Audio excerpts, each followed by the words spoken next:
பொறுப்புக்கும் பதவிக்கும் ஆசைப்படுபவன் நான் கிடையாது என பாமக தலைவர் அன்புமணி தெரிவித்துள்ளார்.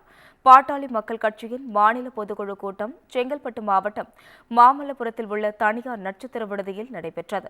இதில் பேசிய அக்கட்சியின் தலைவர் அன்புமணி, வரும் சட்டப்பேரவைத் தேர்தலில் ஆட்சி செய்து கொண்டிருக்கும் திமுக அரசை வெளியேற்றுவோம் என்றும், திமுக மீண்டும் ஆட்சிக்கு வரக்கூடாது என்பதில் பாமக தெளிவாக இருப்பதாகவும், தொண்டர்கள் விருப்பப்படியே கூட்டணி அமையும் என்றும் கூறியுள்ளார்.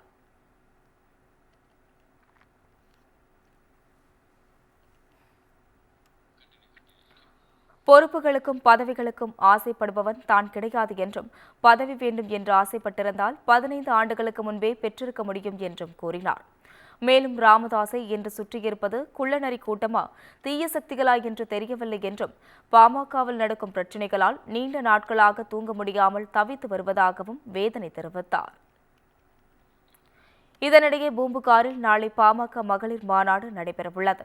உடல்நலக்குறைவு ஏற்பட்டுள்ள நிலையில் அதில் ராமதாஸ் பங்கேற்பதற்காக தைலாபுரம் தோட்டத்தில் நவீன வசதிகளுடன் ICU அறையும் அமைக்கப்பட ஆம்புலன்ஸ் நிறுத்தி வைக்கப்பட்டுள்ளது.